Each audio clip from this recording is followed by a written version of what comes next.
Hello বন্ধুরা, কেমন আছো সবাই? তো আজ আমি আবার এসেছি একটা রেসিপি নিয়ে। তো আজকে আমি দেখাবো ফুলকপি দিয়ে আলু দিয়ে ডিম দিয়ে ঝোল, অল্প অল্প ঝোল, মাখো মাখো।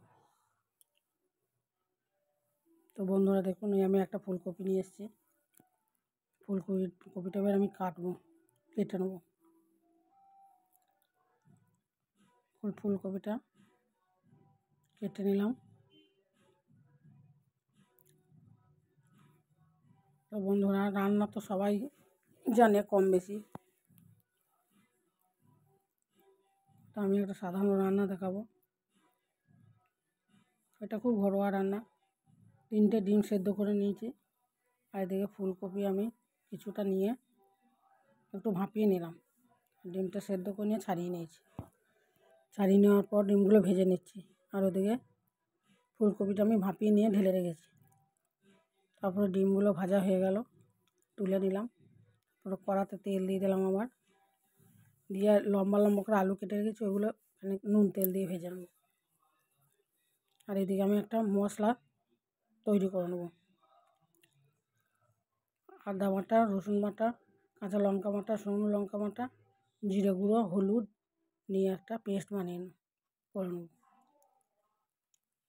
সব আলাদা আলাদা মশলা ছিল, একসাথে আমি মিক্স করে নিচ্ছি, একটা পেস্ট বানিয়ে নিচ্ছি। এইদিকে আমার আলুও ভাজা হয়ে গেছে। তারপরে ফুলকপিগুলো দেবো, তেলের উপরে ভেজে নেবো, একটু নেড়ে নেবো, একটু লালচে লালচে করে ভেজে নেবো।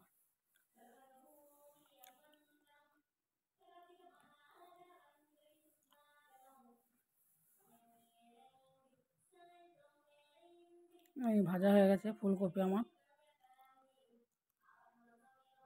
দিয়ে কড়াতে কালো জিরে দিয়ে দেবো কটা, তেল দিয়ে দিলাম ওই তেলেতেই।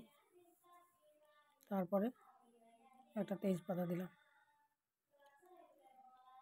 এবার পেঁয়াজগুলো দেবো, পেঁয়াজগুলো একটু লাল করে ভেজে নিলাম। এবার একটা টমেটো দিয়ে দিলাম। টমেটোটা একটু নেড়ে নিয়ে ওর সাথে ওই পেস্টটা দিয়ে দেবো, মশলার পেস্টটা দিয়ে এটা ভালো করে ভাজবো।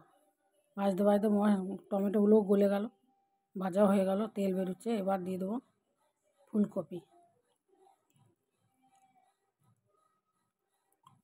ফুলকপিগুলো একটু নাড়বো, দিয়ে দেবো আলু।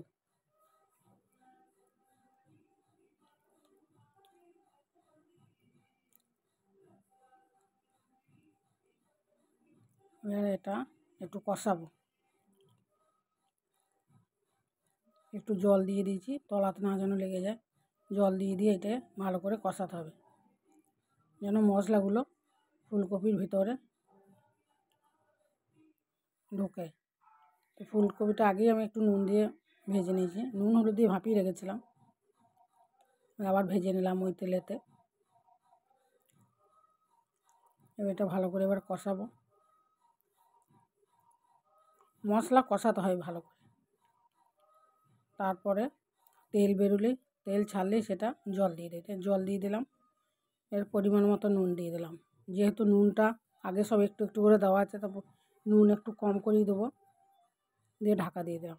ফুটে উঠলো, এবার ডিমগুলো দিয়ে দিলাম। আলু ফুলকপি এমনিতে আগে থেকেই সেদ্ধ হয়ে আছে, ভেজে নিয়েছি। আলুগুলো ভাজতে ভাজতেই সেদ্ধ হয়ে গেছে, নতুন আলু তো। এবারে ধনে পাতা ছড়িয়ে এবার নামিয়ে নেব। আমার ফুলকপির ঝোল